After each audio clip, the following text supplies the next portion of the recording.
Ok, pronto, voltamos. Bom dia, sou Nara Gisele, sou psicóloga, especialista em educação especial, especialista em ABA, concluí na formação em intervenção precoce Denver, atuo na parte clínica com intervenção dentro do espectro autismo e comorbidades associadas e na área da educação, né, com transtornos de aprendizagem. Também sou diretora do CAC, Centro em Análise do Comportamento e Terapias Integradas aqui de Teresina. E aí eu quero dar boas-vindas para vocês, para essa jornada de autismo online. É uma iniciativa muito positiva do Instituto Sinapse, de nesse período de quarentena estar levando informações tão pertinentes para o desenvolvimento da nossa sociedade, de maneira geral. Tá? Hoje o nosso tema será autismo e psicoterapia com os horizontes da prevenção e da intervenção. Eu quero iniciar com vocês falando um pouquinho do histórico, né? Mas eu queria pedir para nos comentários aí de vocês já mandarem para mim a formação de vocês, para eu ver quem são as pessoas que estão aqui me acompanhando, qual é a atuação de vocês, para direcionar melhor a minha fala aqui com vocês, ok? Então vamos lá. O autismo, né, ele vem com essa nomenclatura, autismo, vem do termo da palavra grega autos, né, que quer dizer próprio, e ensimesmado. Né? Isso começou a ser estudado desde os anos 90, com o Bleuler, né, quando ele começou a falar e a tentar descrever o sistema de psicose. E aí nos anos 40 o autismo ele teve um reconhecimento e uma descrição mais categórica, mais próxima do entendimento que a gente tem hoje. Né? Então, para descrever esses sintomas, na década de 40, o Leo Kanner e o Asperger, eles foram pioneiros no estudo do autismo. Né? E lá no Reino Unido, adotou-se o termo síndrome de Asperger para definir autistas com mais habilidades. Né? E também começou-se a ter a noção de espectro. Um pouquinho mais à frente a gente vai falar do que seria esse espectro, tá? Então a gente tem hoje uma descrição bem específica do que seja autismo a partir do DSM-5, que é um manual de saúde mental, né? Que é um guia de classificação diagnóstica, ele é universal e ele descreve algumas características do autismo, né, algumas apresentações, a forma como o autismo se apresenta, o transtorno do espectro do autismo se apresenta, incluindo também outros transtornos, né? Então, no DSM-4, a gente tinha separado, tinha uma classificação diferente para o autismo, para o transtorno desintegrativo da infância, para o transtorno generalizado e para a síndrome de Asperger. E no DSM-5,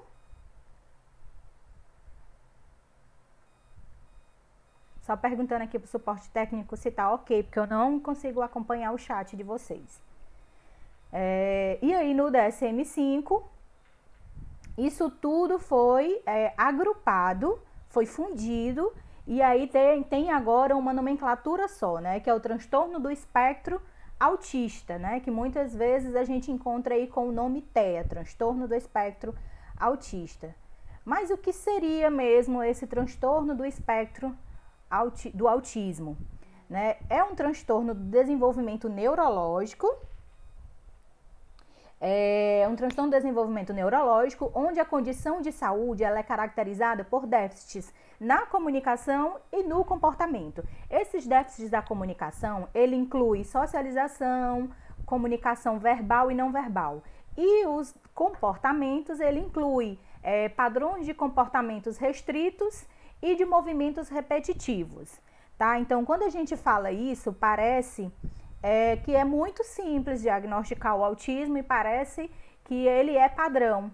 Mas não é isso que acontece, por isso que a descrição do autismo vem com uma nomenclatura espectro, porque o que a gente vê hoje são múltiplos autismos, né? São autismos de diferentes formas. A gente tem desde uma pessoa diagnosticada com um autismo severo, com muito comportamento incapacitante, né, com comportamento verbal e a comunicação muito deficitária, pouco desenvolvida, com padrões de comportamentos e interesses repetitivos muito intensos, a autistas com poucas comorbidades, né, ou com poucas características, né, que se desenvolve com poucos sintomas, com poucas apresentações desses padrões diagnósticos.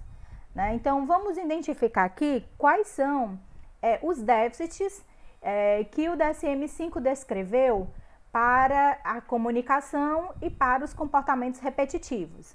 Né? Então, lá no DSM-5, os déficits clinicamente significativos e persistentes na comunicação social e nas interações sociais, elas são manifestadas de todas as maneiras seguintes, né, para poder se ter o diagnóstico.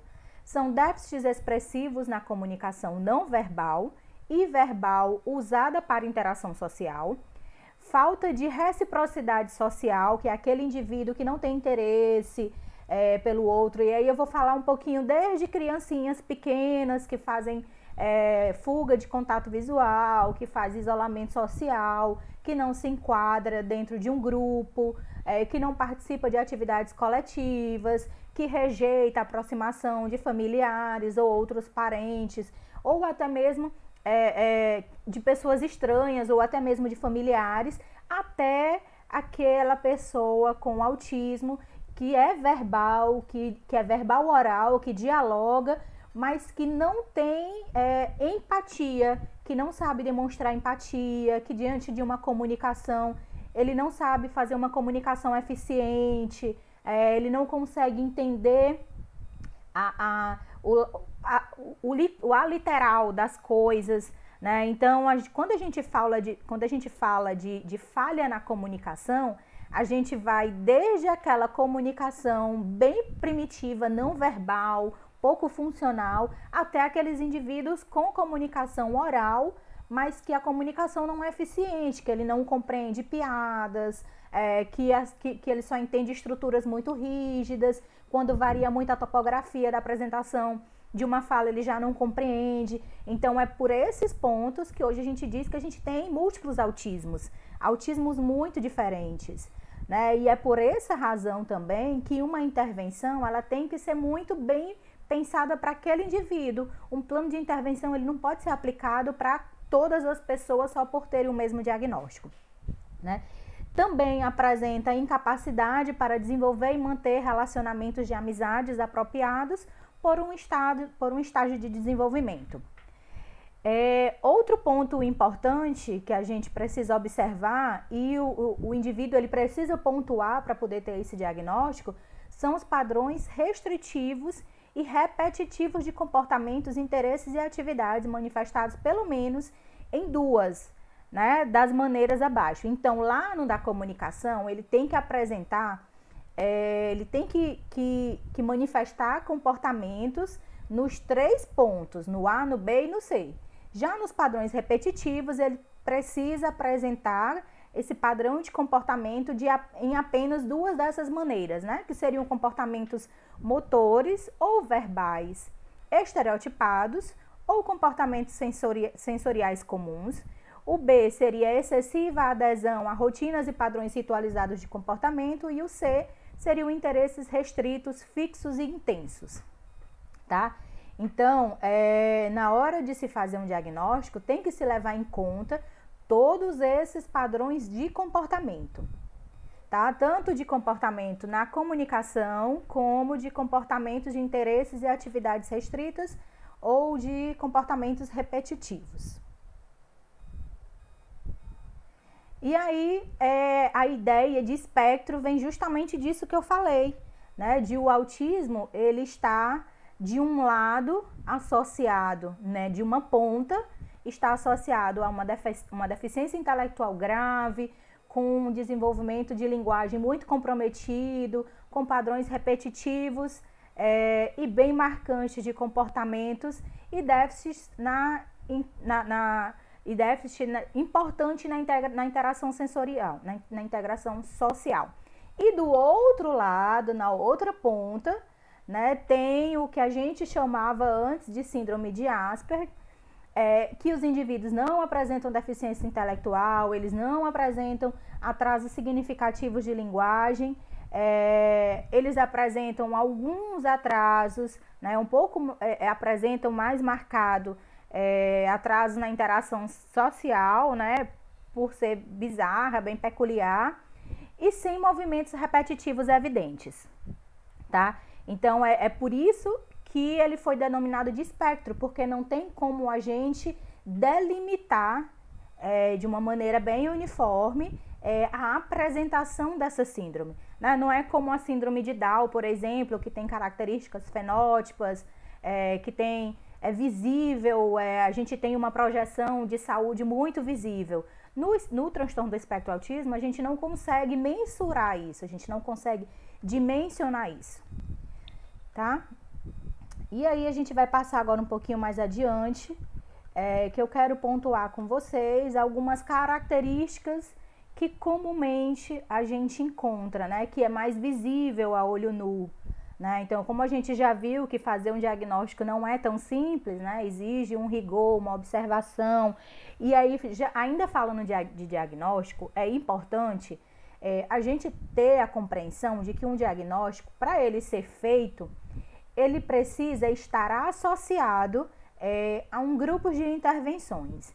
Então, geralmente o diagnóstico ele é dirigido pelo neuropediatra, né? Mas a Sociedade de Pediatria fez um movimento muito intenso para que os pediatras aprofundassem o conhecimento sobre autismo, que estabelecessem critérios avaliativos cada vez mais cedo, mais precoce, né? Começando a partir da triagem lá das primeiras consultas, em torno de 8 meses, né? Já ir estabelecendo uma anamnese com a família nas consultas de rotina, para ir verificando se existe algum padrão de comportamento que direcione a esse diagnóstico, né? Então, por conta de vários critérios, né, que foi esse, da intervenção cada vez mais precoce, do diagnóstico precoce, do treinamento da Associação de Pediatria a todos os pediatras para identificarem possíveis sintomas, possíveis características que levantassem suspeita de um diagnóstico, pelo enquadramento, pelo englobamento de vários outros transtornos que no DSM-4 eram considerados separados, né? Eles eram classificados de maneira separada, e aí no DSM-5 foi agrupado, que a gente vê aí um crescimento do diagnóstico do autismo, né? Foi um crescimento absurdo. Para a gente ter uma ideia, em 2004, né? E esses dados aqui são do CDC, que é um centro de controle de doenças incapacitantes dos Estados Unidos, né? Ele faz um controle muito rígido. Em 2004, a gente tinha um diagnóstico a cada 166 pessoas. Lembrando que esse dado é americano, né? O embasamento que a gente tem hoje, né? A gente importa praticamente toda a ciência do autismo dos Estados Unidos. Então, lá no CDC, em 2004, era 1 para 166. Em 2006, passou 1 a cada 150. Em 2008, 1 a cada 125. Em 2010, 1 a cada 110. Em 2012, 1 a cada 88. Em 2016, 1 a cada 68. Em 2018, 1 a cada 59. E agora em 2020, saiu recentemente, agora em março, 1 a cada 54 crianças, tá? Por ser um transtorno desintegrativo da infância, né, ele precisa os sintomas precisam estar presentes desde o início na infância, mas podem não se manifestar completamente, até que as demandas sociais excedam os limites da capacidade do indivíduo, né? Como os sintomas mais comuns que a gente vê, né? Eu já até citei um pouquinho aí nos slides anteriores, o brincar de maneira não funcional, a criança não ter interesse por estar junto com um grupo, brincar de maneira mais isolada, choros, e comportamentos inapropriados, sem muita explicação aparente, né? Comportamentos repetitivos, uma desorganização sensorial maior, né? Brincar, fazer uso estereotipado do brinquedo, que é não dar função ao que o brinquedo deveria ter, um desconforto com o estado social, com barulho, com contato com pessoas, né? Ter interesses extremamente restritos, né? A criança só gostar daquela cor, daquele objeto da mesma cor, ou daquele objeto bem específico, daquele personagem específico, não ter muita noção de perigo, se envolver, ter dificuldade de sair de uma rotina, né? Isso tudo são características visíveis, né? Que a gente vê muito a olho nu. Deixa eu ver se tem alguma mensagem de vocês aqui no chat. E agora a gente vai entrar numa parte mais específica para o Brasil, onde eu vou pontuar aqui com vocês como é que o autismo tem sido visto e tem sido percebido aqui no Brasil, né? Eu particularmente tenho uma preocupação muito grande com o desenvolvimento das atividades, com o desenvolvimento da intervenção aqui no autismo. Como eu já falei, a gente importa essa tecnologia, essa ciência, né? Claro que aqui no Brasil já tem muitos estudos, tem muitos profissionais competentes, já tem um trabalho bem mais avançado, mas eu vou fazer um caminho da compreensão do autismo aqui no Brasil, né? Então, hoje, em média, né, a gente tem aqui aproximadamente 210 milhões de brasileiros, né, pela estatística do IBGE, e a gente tem 2,1 milhões de autistas, né, que é um dado da Organização Mundial de Saúde, que seria 1 para 100. Mas, lembrando que eu já pontuei com vocês que o último dado que saiu do CDC, que é 1 para cada 54. Nós não temos esses dados aqui no Brasil, né, mas graças a Deus a gente vai ter um censo que vai ser feito aqui, já foi sancionado a lei Romeu, né, o Romeu Mion, que é o filho do apresentador Marcos Mion, que tem uma luta, né, tem um trabalho muito grande pela causa do autismo e que felizmente está direcionando, está abrindo caminhos para que a gente cresça como referência também na intervenção do autismo no Brasil. Mas enfim, a gente não tem um dado específico para o Brasil, isso é uma estatística aproximada, bem diferente da estatística mundial, e eu acredito que no Brasil não seja muito diferente do que é no mundo afora, né? E como é que começou a trajetória do autismo no Brasil, né? A trajetória do autismo no Brasil, ela é recente, há pouco tempo, há poucos anos, eu acho que aí uns 20, 30 anos, que a gente começou a prestar mais atenção e que o autismo começou a ser mais difundido. E o caminho dele, o início dele no Brasil, teve muitas incertezas, né? Então, assim, até pouco tempo, até há 10 anos atrás, que é o meu tempo de formada, né, pouco se ouvia falar sobre autismo, né? Eu me lembro muito, eu tenho 10 anos de formada, então voltando aí a 14 anos, né? Eu me lembro que quando eu entrei na faculdade, que eu escolhi psicologia, pouco se sabia e pouco se falava sobre o autismo, né? O que as pessoas diziam era: eu nunca ouvi falar em autismo, ninguém sabe o que ele tem, as pessoas acham que meu filho é mal educado, né? Então esse é muito, e esses comentários ainda são recentes, infelizmente, ainda são recentes, né? A gente tem pouco domínio, pouco conhecimento, a base acadêmica, né, que são os cursos de graduação, eles pouco falam sobre o autismo, e aí agora é que o MEC está alterando a grade curricular, introduzindo nos cursos de pedagogia, psicologia, nas docências, nas licenciaturas de maneira em geral, disciplinas sobre o autismo, né? Mas compreender e intervir no autismo vai muito além do que só conhecer, né? Então, a gente tem poucos estudos aprofundados aí sobre a ciência que efetivamente tem resultados na intervenção com autismo, que hoje é a análise aplicada do comportamento, né? E hoje a maioria de nós que somos profissionais que estamos intervindo com autismo, a gente vai buscar esse conhecimento na pós-graduação. A gente não tem essas informações na graduação, né? Então, a gente não encontrava terapeutas em nossa cidade que conseguisse atender com rigor teórico, metodológico, científico, que tivesse propriedade no assunto, né? A maioria dos profissionais estavam nos grandes centros, São Paulo, Rio de Janeiro, e aí a gente foi buscando, né? Isso foi se difundindo para todos os estados, e hoje a gente tem bons profissionais em todas as capitais.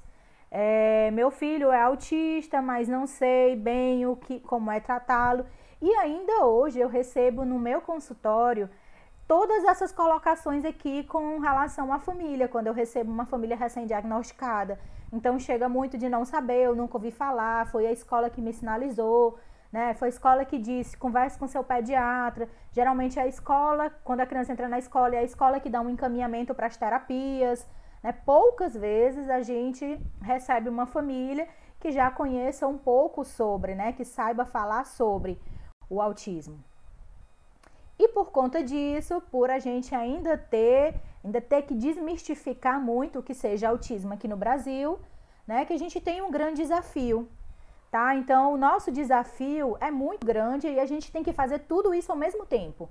Não dá para parar só para fazer estatística, estabelecer prevalência, não dá para parar só para desenvolver legislação de acesso à saúde, à escola e trabalho. Não dá para a gente esperar mais uns 10 anos para a gente pensar em construir, em olhar o autismo como um problema de saúde pública.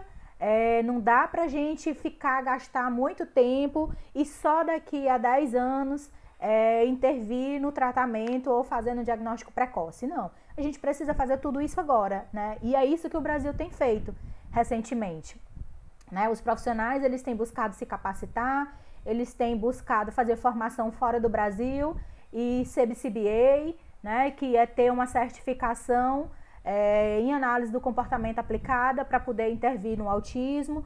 A gente tem buscado, enquanto profissional, capacitação, né, formação avançada em aba, especialização em aba, né, que eu acredito que muitos de vocês estejam fazendo. O Sinapse oferece essa pós-graduação com nível de qualidade muito boa.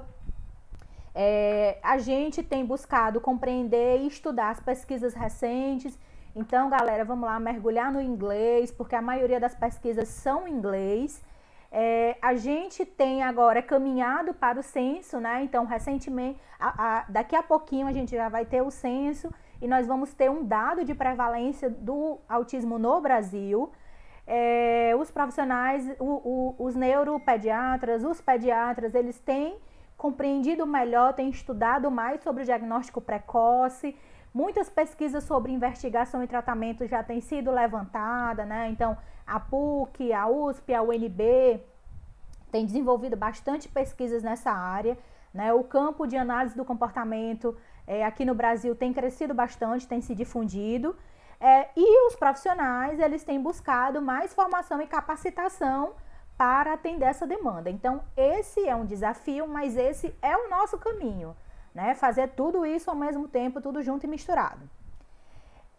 Mas quando a gente recebe aqui no Brasil uma criança dentro do espectro, eu geralmente sou bombardeada por essas informações aí. A mãe quer saber se tem um exame mesmo para comprovar que o filho dela tem autismo. A mãe quer saber o que é aba e por que esse tal de aba é o que realmente vai ser importante para o desenvolvimento do filho dela. A mãe quer saber quantas horas de fono, de TO, de físio o filho precisa fazer. A mãe tem dúvidas sobre o que é terapia comportamental, por que mesmo que eu tenho que usar esse negócio de reforço, né? Será se eu não estou chantageando meu filho? Quando que eu devo começar a terapia? Quantas horas por dia? E aí vai me trazendo, e as dietas, né? As dietas zero glúten, zero lactose. E o que a medicina tem feito? Tem algum remédio para tratar meu filho? E o tratamento ortomolecular?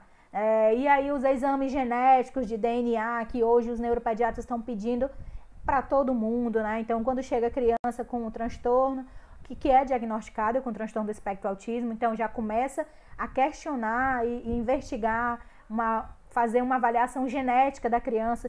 É importante? Sim, é importante. Por quê? Porque no nosso momento, no momento em que o Brasil está no avanço nas buscas para identificação de entender como que o autismo se desenvolve, por que ele é predominante na nossa sociedade hoje, e essa busca desenfreada pela cura, né, já foi identificado que muito possivelmente seja uma característica de DNA, né, genética. Então, por isso que se estuda muito DNA hoje para ver se acha um caminho aí, tanto para a causa do autismo como para a cura, né? E aí vem também as questões da família. E aí, preciso fazer o tratamento com canabinoides, né? E a hemoterapia e o medicamento. Meu filho precisa tomar risperidona, ritalina, precisa tomar hormônio do sono, né? E os tratamentos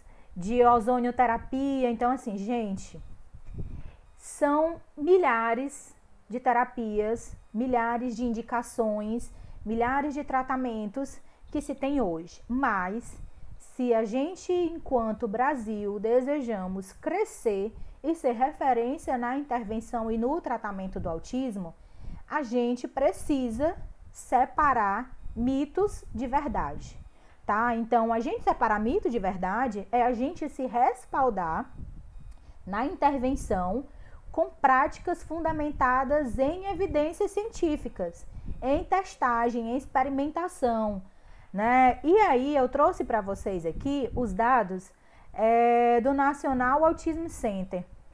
Esses dados foi de 2015. Ele não é muito antigo, mas eu acredito que em breve a gente já terá novos dados, e alguns tratamentos que estavam aqui na zona de emergentes, eles possam subir e se classificar como estabelecidas. Mas para vocês entenderem a seriedade desse estudo, né, que foi apresentado em 2015, o National Autism Center é um centro nacional, de autismo, que está dentro do Instituto MAI. O Instituto MAI é um dos institutos que são mais conceituados e de maior referência na produção de conhecimento científico, de práticas fundamentadas em evidências para intervenção no autismo, seja no campo clínico ou na área educacional, tá? Então, o Centro Nacional de Autismo é um centro de promoção de práticas baseadas em evidência, tá? Então, quando a gente fala de práticas baseadas em evidência, a gente está falando de práticas, né, de procedimentos que foram testados de maneira experimental em laboratório. Então, eles têm como fundamentação uma base behaviorista, né, que é toda uma fundamentação da análise do comportamento, e aí já antecipando para vocês que a ciência de maior evidência na intervenção do autismo hoje é a análise do comportamento aplicada, tá? E essas 14 intervenções estabelecidas aqui, que são tratamentos com resultados benéficos e reconhecimento eficaz, todos os 14 eles estão fundamentados na análise experimental do comportamento, tá? Aqui ele apresentou também 18 tratamentos emergentes. O que seriam esses tratamentos emergentes? São tratamentos com alguma evidência de eficácia, mas não o suficiente para serem reconhecidos como estabelecidos, né? E 13 tratamentos não estabelecidos. São tratamentos para os quais não existem evidências claras de eficiência, tá? Não se pode descartar que esses tratamentos possam ser ineficazes ou até danosos, certo? Então, eu vou apresentar para vocês aqui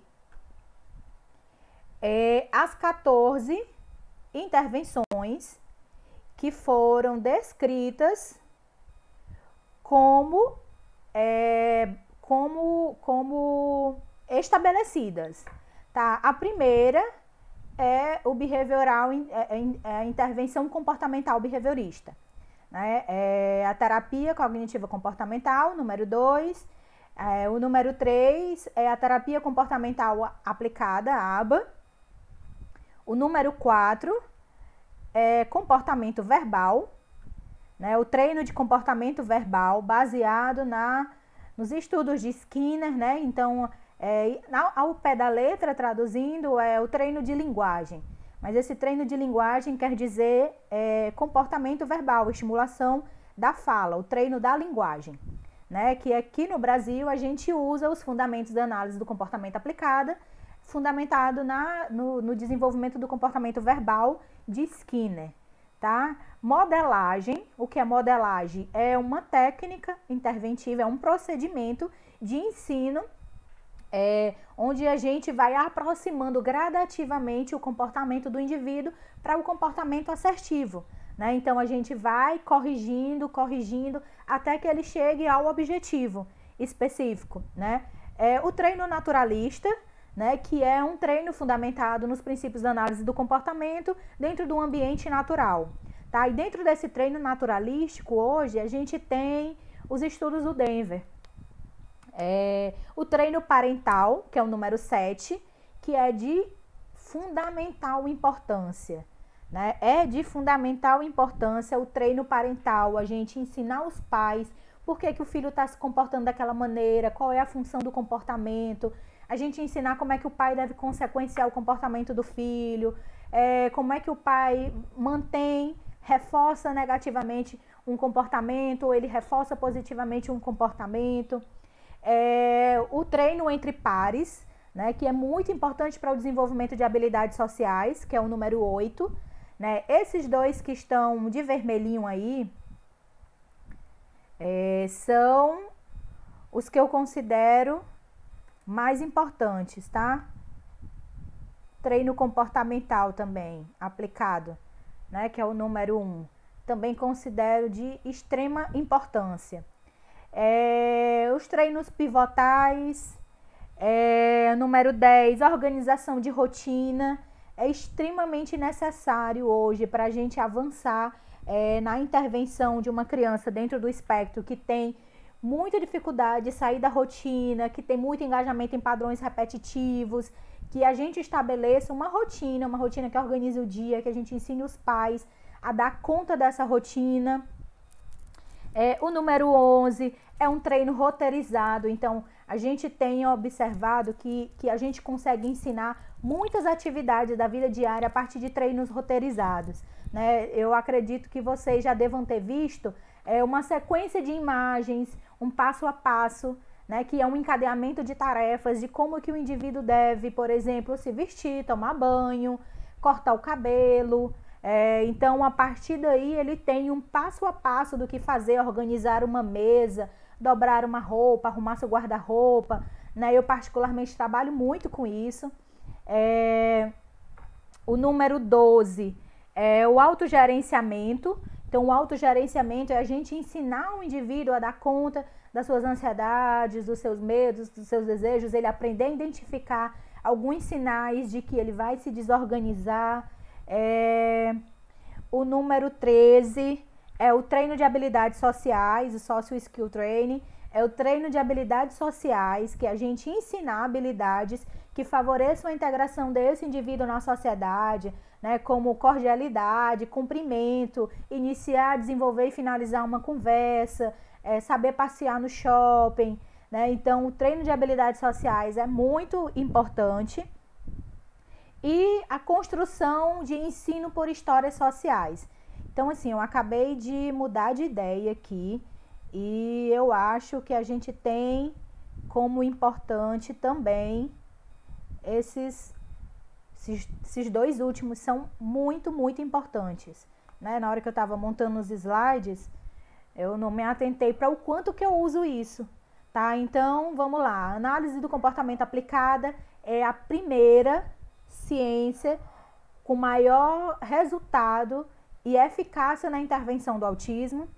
no manejo de comportamento, na evolução e desenvolvimento de comportamento social, na introdução de linguagem, no desenvolvimento da comunicação social, o treino de linguagem, que é fundamentado no comportamento verbal de Skinner, que é ensinar a criança a fazer mandos, que são pedidos, ensinar a criança a fazer tatos, que é descrição do que ele está vendo, intraverbal, que é estabelecer uma comunicação através de pergunta e resposta, completar frases, estabelecer diálogos, a escrita, a leitura, a interpretação de texto, o ensino de autocríticos, que é ensinar a variação da entonação, da fala. E lá o primeirinho que eu não falei, né, quando eu comecei a iniciar a falar aqui sobre comportamento verbal, é falar sobre ecoico, né, que é ensinar a criança a reproduzir um som, a emitir, a imitar um som que a gente está falando, um som, uma palavra, uma frase. Então, às vezes a gente ensina muita linguagem a partir de ecoico, mando, tato, intraverbal, textual, leitura, escrita, interpretação e autocríticos. Tá? Treino parental, a gente não avança sem treino parental, a gente não consegue elevar o desenvolvimento da criança sem o treino parental, né? Então, se a gente fica resguardado lá no nosso consultório, ensinando por treino de tentativa discreta, por modelagem, por manejo de comportamento problema, com DRA, com DRO, que são várias técnicas interventivas, mas a gente não ensina para os pais como fazer isso, a gente não está promovendo a generalização do comportamento, a gente não está ensinando essa criança a ampliar esses comportamentos fora do setting clínico, tá? Então, o treino parental é essencial. E aí, o uso de par social, o treino com pares, o uso de script, né? Que o script seria um roteiro estruturado, o treino de habilidades sociais e o treino de histórias sociais. Então, essas 14 geralmente são as técnicas, são os procedimentos que a gente usa dentro do ABA, Análise do Comportamento Aplicada. Então, a gente usa todas essas técnicas aí para favorecer o desenvolvimento da criança. E agora, eu vou pontuar para vocês aqui o que é não estabelecido, o que ainda não tem evidência. Gente, por favor, não me censurem, não me critiquem, não sou eu, Nara Gisele, quem está falando isso. Isso quem está dizendo é o Instituto, é o Centro Nacional de Autismo, que está dentro do Instituto MAI, lá em Massachusetts, nos Estados Unidos.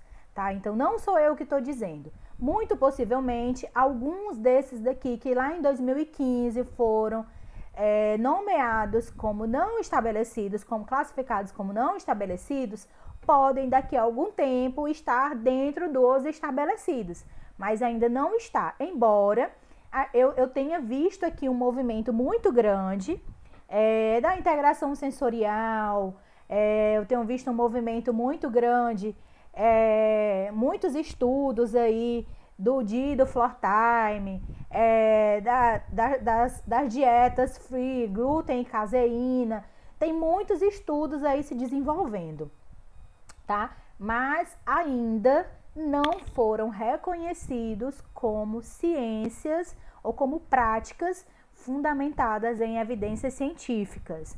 Mas eu confesso que eu particularmente, eu tenho percebido muita evolução nas crianças que eu atendo que fazem alguns tratamentos associados, tá? Então, o que o Centro Nacional de Autismo quis dizer que essas práticas aqui estabelecidas como, classificadas como não estabelecidas, é que elas, por si só, elas não garantem a evolução e o desenvolvimento das pessoas com autismo, tá? Então, eu circulei algumas aqui para vocês, que são as que eu quero falar.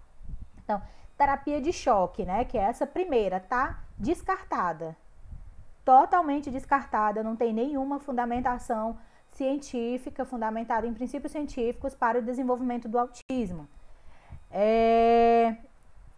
Integração auditiva, né, que seria estimulação auditiva para estabelecer a comunicação. A gente sabe hoje, e isso aqui eu não estou falando da terapia do processamento auditivo, não, tá, gente? A terapia do processamento auditivo é algo que tem, sim, demonstrado muita eficácia, não para o autismo, mas para as comorbidades que muitas vezes o autismo acarreta, né? Que é um transtorno do processamento auditivo,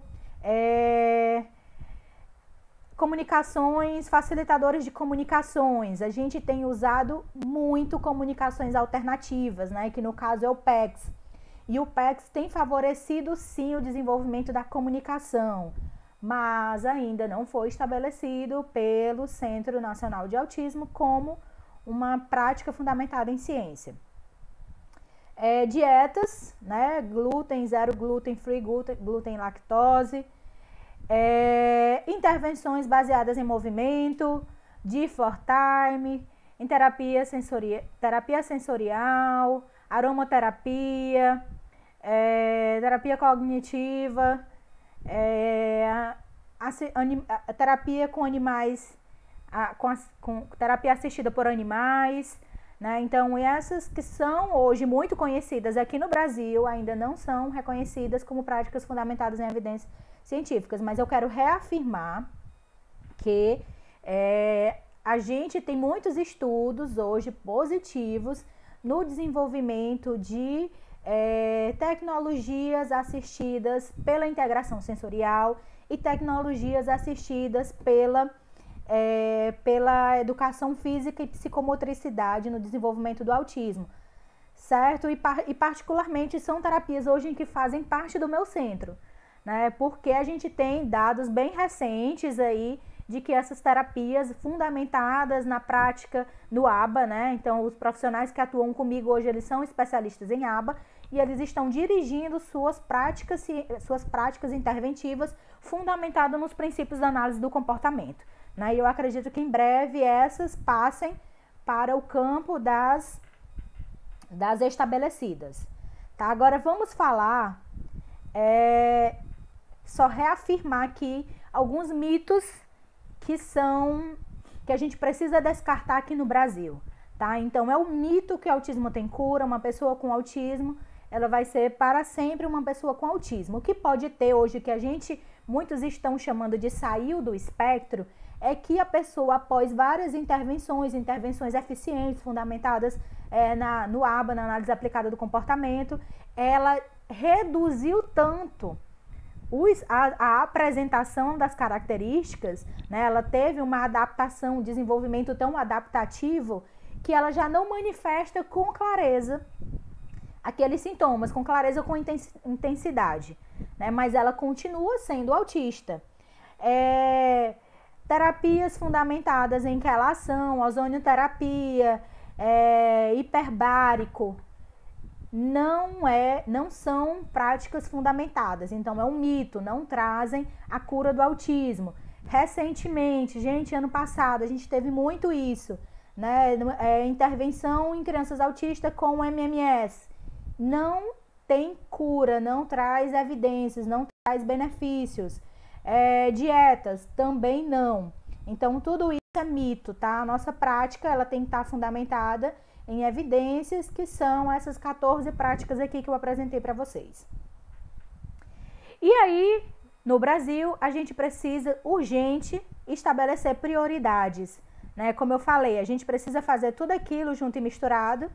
A gente precisa desenvolver o diagnóstico precoce, a gente precisa fundamentar a ciência com práticas testadas e comprovadas, a gente precisa ampliar o treinamento dos profissionais, a gente precisa promover saúde pública e promover legislação para intervenção no autismo e inclusão social. A gente precisa ampliar o diagnóstico e a gente precisa ampliar as estratégias interventivas. Mas eu estabeleci aqui algumas prioridades, tá? Então, como prioridade número 1, a gente precisa de um diagnóstico, de uma intervenção precoce, né? E intervenções, elas devem ser iniciadas o mais cedo possível, tá? Então, hoje a gente percebe que as crianças estão cada vez sendo diagnosticadas mais cedo, por volta dos 18 meses de idade, 1 ano e meio, que o sistema de saúde, né, de pediatria, eles estão cada vez mais atentos, foi recomendado que eles façam um screening, que é uma identificação ali de alguns sintomas que circundam por volta dos 2 anos e que não esperem esse diagnóstico ser concluído, ser fechado. Então, assim, antigamente, até 10 anos atrás, 5 anos atrás, mais ou menos, o diagnóstico ele era feito aos 5, 7 anos, né? Então, o médico, o pediatra, ele identificava algum sinal ali por volta dos 3, 4 anos, mas não, vamos esperar fechar os 5, né? Vamos esperar chegar nos 7. Isso não acontece mais hoje. Hoje, a orientação da Organização Mundial de Saúde e do Instituto MAI é que esses sintomas apresentados precocemente não esperem fechar um diagnóstico. Então, abra um parecer que está em processo diagnóstico de TEA e já encaminhe para a intervenção, tá? Então, recomenda-se que já inicie a intervenção assim que tenha suspeita, ao invés de esperar ser finalizado um diagnóstico. Então, nesses casos, o prognóstico é melhor quanto mais cedo se recebe a intervenção e quando as intervenções elas são especializadas, né? Quando elas são fundamentadas nas práticas científicas que eu falei anteriormente. A prioridade número 2 seria selecionar práticas interventivas efetivas, né? Então, incluir uma grande quantidade de oportunidade de aprendizagem que capture o interesse da criança e que sejam relevantes ao nível de desenvolvimento, tá? Então, não é necessário a gente ficar focando numa idade cronológica, tá? O que a gente sabe hoje é que, com os estudos do Lovász, né, do Seidman, que são outro teórico, né, que veio posterior aí e que traz uma fundamentação teórica muito boa na intervenção de práticas interventivas do autismo, é que as crianças pequenas, né, que sofreram estimulação precoce aí por volta de 1 ano e meio a 2 anos, numa carga horária intensiva de até 20 horas ou mais, né, que os estudos do Lovász foram de 40 horas semanais, elas tiveram uma evolução muito positiva com elevação até de 10 pontos no QI, né, após 1 ano. Então, a gente vê que a intensidade, o que a gente fala de intensidade? É o quanto mais a gente propõe oportunidade de aprendizagem para aquela criança, tá? Quanto mais a gente propõe oportunidade de aprendizagem, e quando a gente fala aqui de carga horária, é muito relativa essa carga horária. Nos Estados Unidos, essa carga horária ela é muito praticada, 40 horas, porque as crianças elas entram num centro de estimulação junto com os pais, existe muito treino parental, né? Então a família geralmente às vezes fica 20 horas no centro, 20 horas em casa, e nessas 20 horas semanais eles estão proporcionando essa estimulação em tudo que elas fazem, tá? Então elas adequam isso ao ambiente natural da criança. E aqui no Brasil a gente tem tentado fazer isso, né? Particularmente hoje eu dirijo um centro de intervenção no autismo, onde eu tenho um programa chamado Programa Cuidar Bem, que as crianças ficam sob controle de práticas interventivas 20 horas por semana, ou seja, um turno diário. E no contraturno que elas estão em casa, os pais recebem uns programas de ensino e eles vão aplicar no ambiente natural aquelas estratégias de ensino que a gente estabeleceu no centro, tá? Então, uma prioridade número 2, a partir de um diagnóstico precoce, é iniciar logo a terapia, iniciar logo a intervenção dentro da área que a criança mais precisa, né? Mas partindo do pressuposto de que essas práticas elas devem ser fundamentadas em ciência comportamental. E a prioridade número 3 é a gente fazer dos familiares uns participantes ativos na educação e no tratamento do autista, né? Então, dentro dos programas terapêuticos e educacionais mais eficazes são quando consideram o papel crítico dos familiares no processo da criança e estabelecem uma relação colaborativa e recíproca, né? Então, eles oferecem treinamento aos familiares, maior chance de generalização em ambientes diversos, mantém uma comunicação efetiva que facilite a adaptação e a mediação, a adaptação à medida que as necessidades e prioridades forem mudando. tá? Então é importantíssimo o treino parental, os familiares entenderem os princípios da análise do comportamento, né? Dentro do treino parental que eu faço, a parte introdutória é uma parte bem teórica, onde eu vou explicar e fundamentar qual é a compreensão que a gente tem de comportamento, o que é reforço positivo, o que é reforço negativo, o que é punição, como é que um comportamento se estabelece, seja ele comportamento assertivo ou seja ele comportamento disruptivo, e as técnicas de manejo do comportamento. Quando o pai compreende tudo isso, ele se torna seu aliado. Né? Ele passa a ser parte integrante do processo terapêutico, porque ele entende por que o filho dele chora, ele sabe identificar a função daquele choro, ele seleciona o comportamento que ele deve consequenciar a ação do filho. Então ele passa a colocar o comportamento que a gente ensinou na clínica em generalização, tá? Então é muito importante a participação dos pais.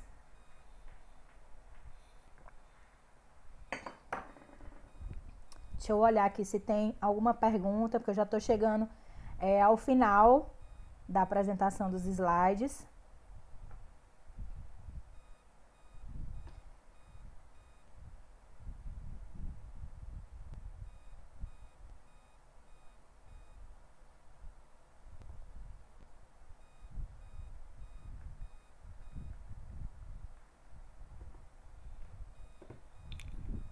Ok, tá? E aí, eu vou trazer aqui para vocês agora um modelo que tem sido utilizado no Brasil e que tem sido bastante eficiente na intervenção do autismo, tá? Então, no Brasil, a gente tem buscado desenvolver esse modelo integrado aqui, né? Esse modelo de terapias integradas. Tá? Como eu falei, eu coordeno, eu dirijo um programa chamado Cuidar Bem, no CAC, que é o Centro em Análise do Comportamento e Terapias Integradas aqui em Teresina, Piauí. E a gente faz uso da integração dessas terapias.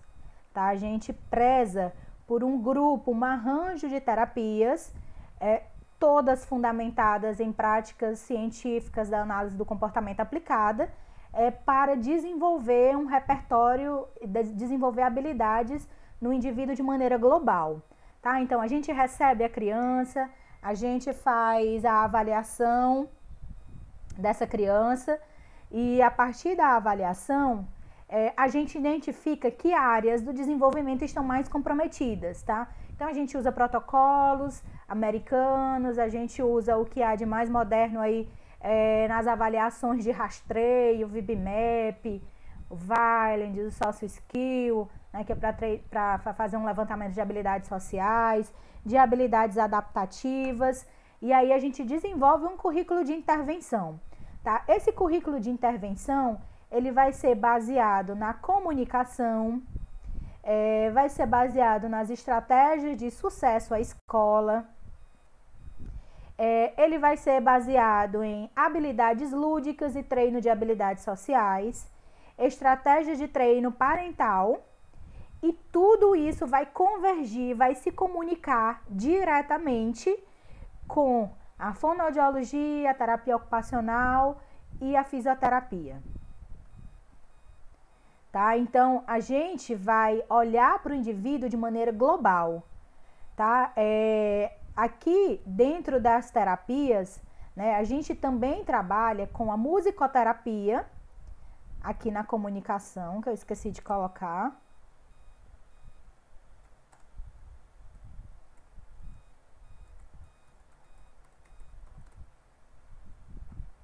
A gente também trabalha a musicoterapia, que tem trazido uma comunicação muito eficiente para as crianças, né, a partir da música, né, e de estratégias de musicoterapia.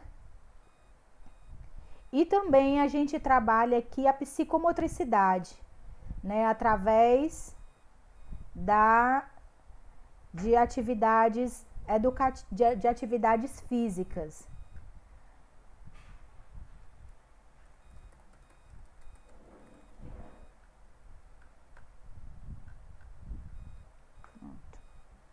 colocar aqui para vocês visualizarem direitinho.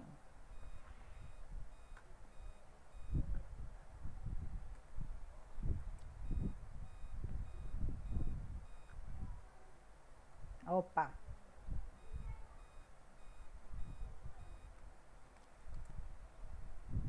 Pronto. Então, assim, essas são as terapias que a gente atua hoje, que a gente oferece no programa, né? Ele é um programa de 20 horas, onde a família tem uma participação ativa, onde a gente estabelece aqui estratégias de sucesso na escola, através da psicopedagogia e do treino da psicologia.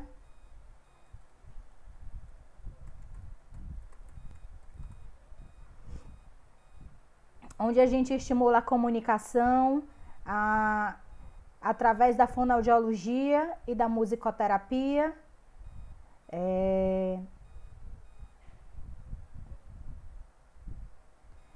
Onde a gente também desenvolve habilidades comportamentais aqui a partir da psicologia.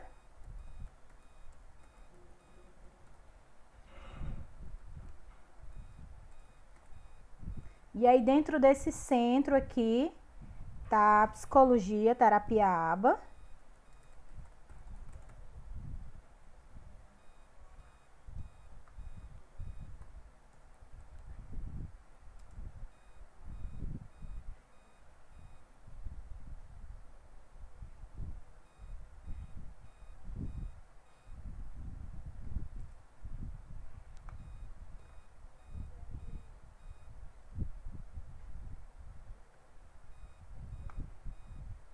Então, aqui no centro, vamos lá. Aqui no centro, né, como terapia principal, a gente tem a psicologia ABA, a gente tem a fonoaudiologia, a gente tem a fisioterapia, psicomotricidade, psicopedagogia. Aí o objetivo é estabelecer comunicação, né, através de técnicas interventivas da psicologia, fonoaudiologia e musicoterapia. A gente tem como objetivo desenvolver habilidades lúdicas e treino de habilidades sociais, né? Também a partir da psicologia, da psicomotricidade, da fisioterapia, da natação, né? A gente oferece todos esses serviços lá no Center.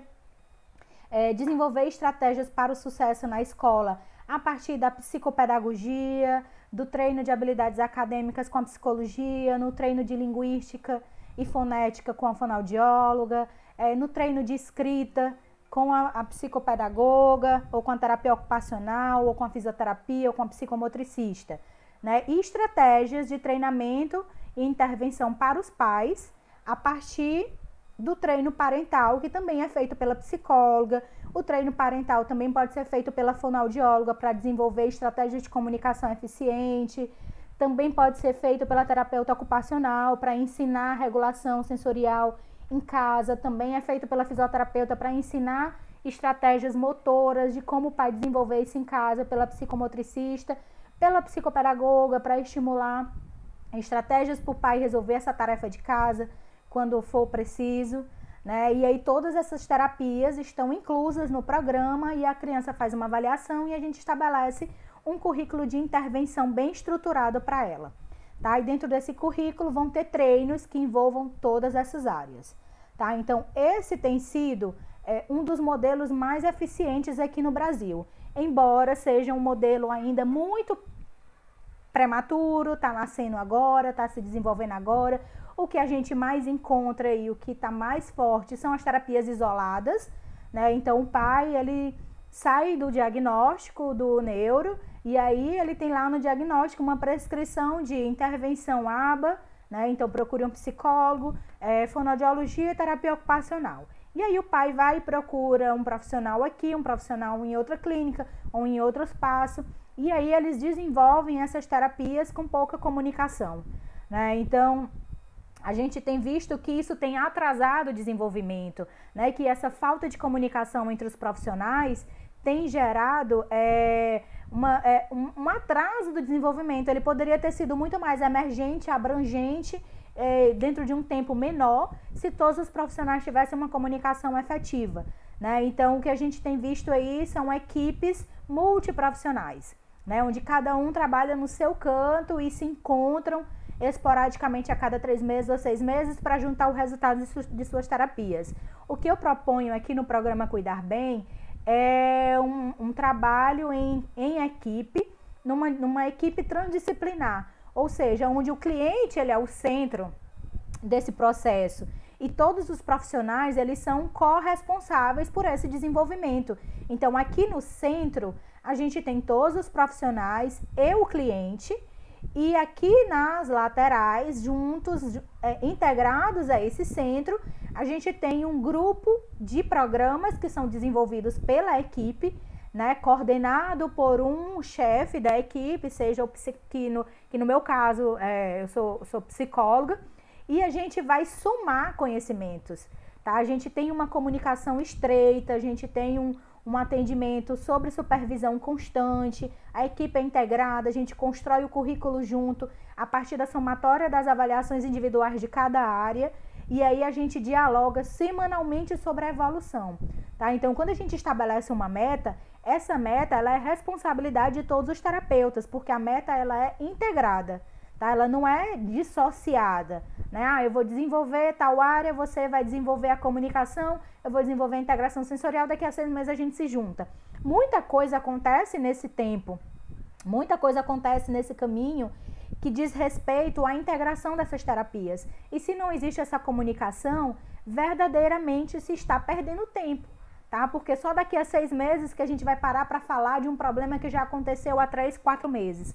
Então, quando a gente trabalha nesse modelo de equipe interdisciplinar, integrada, né, onde todo mundo dialoga e estabelece comunicação sobre o indivíduo e pensa em metas a curto, médio e longo prazo para se atingir com esse indivíduo numa equipe integrada, a gente tem resultados de magnitude muito maior, tá? E aí,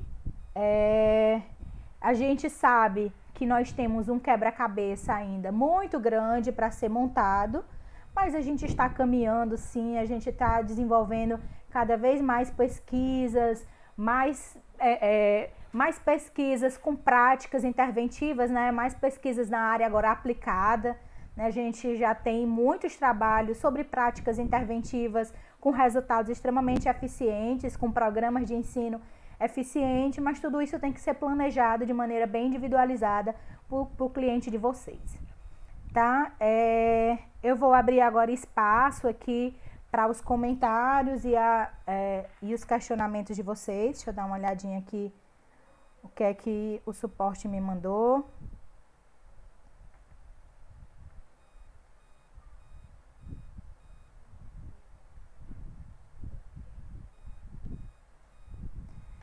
Sou Rosângela Castro Branco, pedagoga, especialista em gestão e supervisão escolar, especialista em metodologia do ensino superior e concluindo serviço social. Não apareceu a pergunta para mim. Deixa eu dar uma olhada lá no chat, se tem perguntas.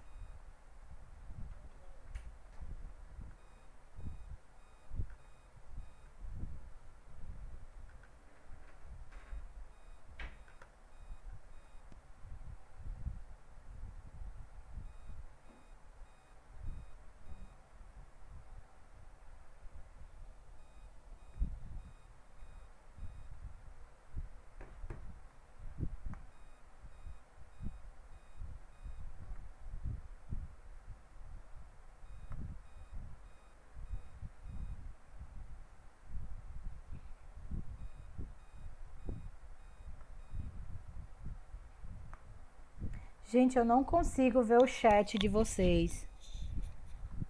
Se tiver perguntas, me ajuda aqui a coordenação. Manda aí para mim, por favor, que eu não consigo visualizar. Eu liberei aqui o chat, mas não aparece para mim.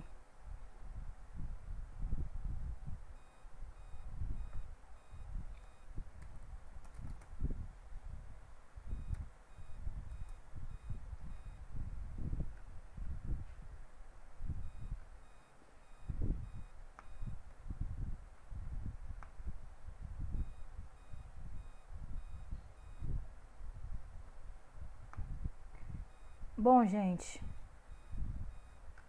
Não consigo ver o chat. É isso.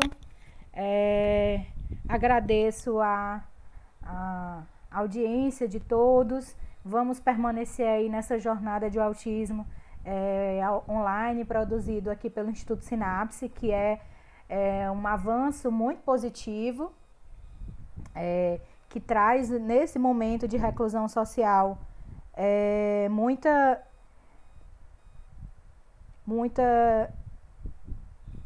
possibilidade de crescimento, muita possibilidade de conhecimento, de avançar no conhecimento.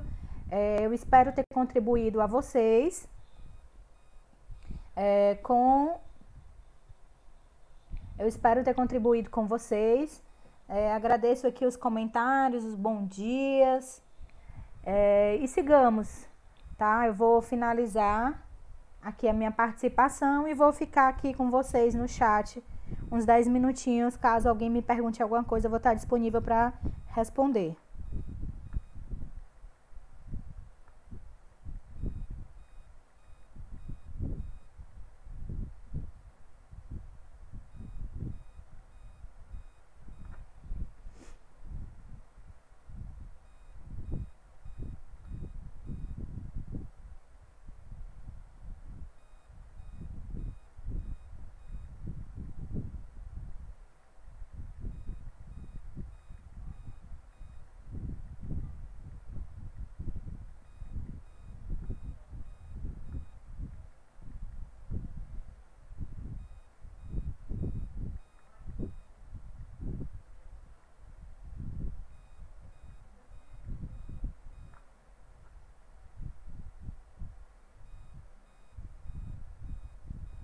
Suzana, obrigada, Suzana Silva, né? Colocou muito boa a palestra, gostei muito, parabéns, bom dia. Estou à disposição, Suzana. Aqui segue também contatos, tá? Se vocês quiserem enviar ou perguntar alguma coisa, deixa eu anotar aqui nesse cantinho meu contato, e-mail, que vocês podem mandar suas dúvidas, perguntas.